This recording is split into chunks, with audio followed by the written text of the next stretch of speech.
Don't get me on Hay, I'm very boring. I'm one of those people who goes, I was here before you were born, and I was here before you. I used to come to Hay in the 80s when it was just 6 men in a garden outside a pub. I love the way it's grown, though I liked it when there was only me and 5 other people. As I wander through the tents and see people eating and drinking and talking about Plato, it's what I always imagined university was going to be like.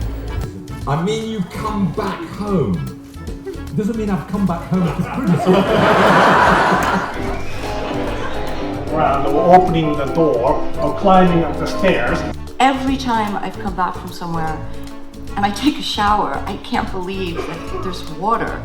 Staggeringly for me, Peter Florence gave me a medal for prose at Hay, and it's the first time ever they've awarded a non-fiction book. So it's really an incredible moment for me. I'm really, really happy, and the sun is out, so it's great.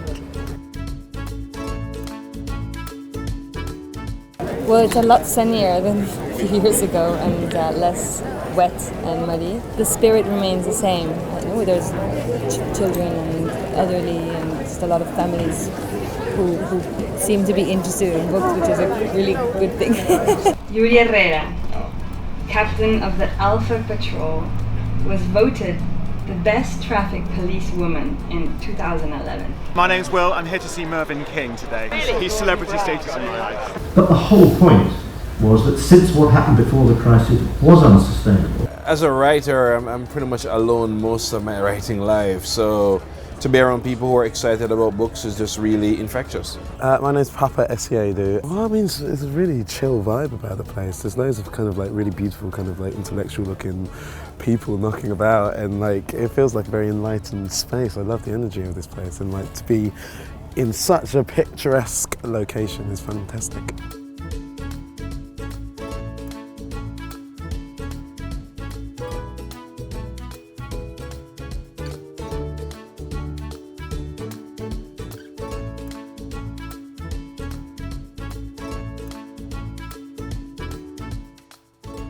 He's one of the names that you can safely reference when trying to describe genius. Shakespeare means for me what he means to any other civilized man. He's the greatest writer there has ever been.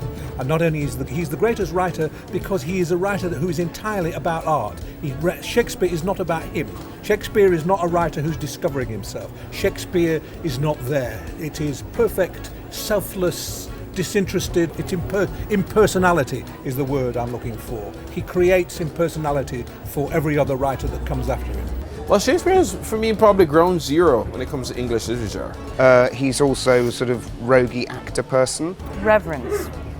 I've never written a play, but in spite of that, really quite a lot. I mean, one of the things is he gives us permission for a work to be many things at the same time. It's that ability to mix up, to mash up different kinds of forms and make it work, which he kind of gives us all permission to do. Everyone agrees that they think that Shakespeare is amazing, even if they can't actually remember any of his plays, which I can't at the moment.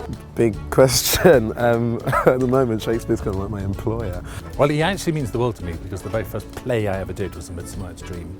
That's what got me to drama. That, in the end, is what got me writing. So that's my whole life, kick-started by one play and one man. There's a feeling of guilt because I haven't done enough of it. I haven't played enough Shakespearean parts, and I can never remember any of his lines, except that one that roughly goes, once I did waste time and now time doth waste me, which I always thought was quite good from Richard II. I don't know if it's waste, is it squander? Anyway, that's the gist of it. What does Shakespeare mean for you? The invention of the human soul. What? Come on. My son. Stories. Life. A journey. What does Shakespeare mean to you? Sheer pleasure, and I'd say thoughtfulness. Yes, he makes you an author who really makes you think. He's no different than, as far as I'm concerned, any other sort of playwright, really. I think, you know, I was brought up to believe that it was something that wasn't for me, that wasn't, you know, I wasn't intellectually capable, you know, at school. Accessible, I guess. Yeah, that's the word I'm looking for, accessible. But fun and brilliant and for everybody. I think he was always writing for the common person anyway.